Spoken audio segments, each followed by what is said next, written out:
You may have been trying behavior charts to get your child to do certain things or stop doing other things. But in this video, I'm going to explain why behavior charts with stickers as rewards are not the best way to accomplish your overall parenting goals. I'm not saying all charts are a problem necessarily, or even all behavior charts are a problem, but the kind you may have in your home with stickers and rewards can definitely be detrimental to teaching your children to have joy in their own accomplishments and good behavior. Let me explain. When a sticker chart is introduced to a child, what does the child think about it and what do they do? First, they're really excited and focus on that sticker and wanting to see it go on the chart. The natural thing is to do whatever they can to get that sticker to go on that chart. So they will make their bed, clean their room, feed the dog, whatever it may be. Or if it is a behavior chart, they will try really hard to behave themselves for a time so they can get that sticker. And as a parent, you would likely cheer for them when they get it. Everyone is excited and the chart seems to be doing the trick, right? And if you notice, after a time, the chart starts to get old, the excitement wanes, and the behaviors return. So what's really happening? What is happening is the child is focusing on the wrong thing to make a lasting change. They're not focusing on behaving themselves because it's the right thing to do and they care about others around them. That isn't where they're finding joy. The joy is in the sticker. And once the sticker gets old, the joy goes away. There was a study done at the Bing Nursery School in California by Dr. Mark Lepper. In this study, they found that children who enjoyed a certain skill, like drawing, would lose interest in it when rewarded for it with an outside motivator, like a sticker. Those who didn't know there would be a reward enjoyed drawing and did excellent and detailed work. But when they knew there would be a reward, they hurried through and didn't take the time to enjoy the activity the same way. When they returned 2 weeks later, they weren't really interested in the activity and were more interested in the reward that they expected they might receive. The outside motivator took away the joy in the activity of drawing for the sake of doing a good job. This is why the concept of relating rewards and consequences to the behavior works so well.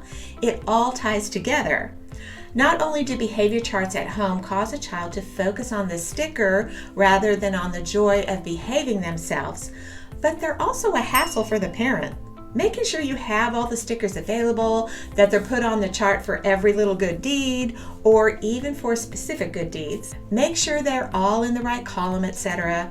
And the nagging your child might do to remind you over and over again that they are supposed to get a sticker for each and every accomplishment they complete. All this can really become a big headache, as many parents have told me.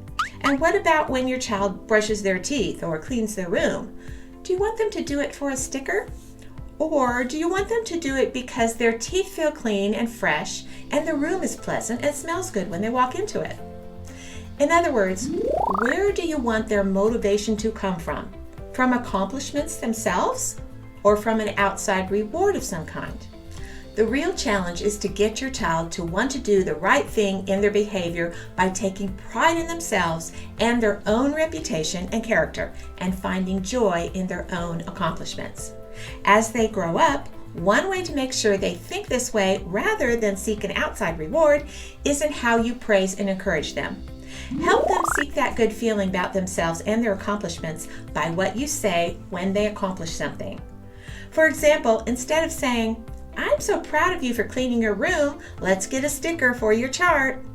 This kind of praise focuses on your feelings and the reward of a sticker. Instead say, "Aren't you really proud of yourself for making your room look so neat and clean? It looks great in here. You must have worked really hard on it. Good for you."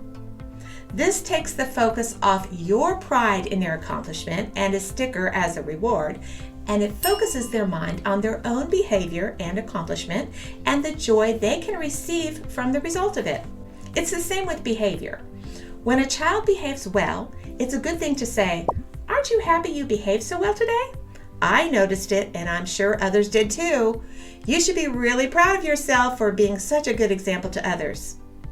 There are plenty of times you can tell them you are proud of them, but try to help them look at their own behavior and think about how it makes them feel when they do well.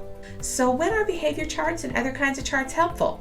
When in a school setting, a behavior chart might be more acceptable. A teacher can use a behavior chart effectively because the atmosphere and circumstances are different than those in the home.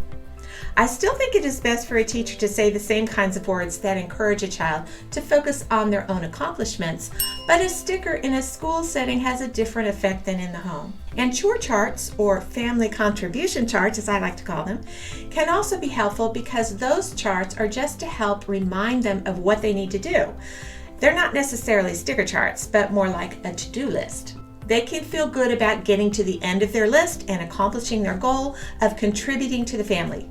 Stickers aren't necessary for this. If you haven't seen that video yet about family contributions and how to help your child take responsibility, click on the screen now. And if you like this video and want to support me in a more personal way, see the Buy Me a Coffee link in the description below. Parents, you can do this. I hope to see you here next time.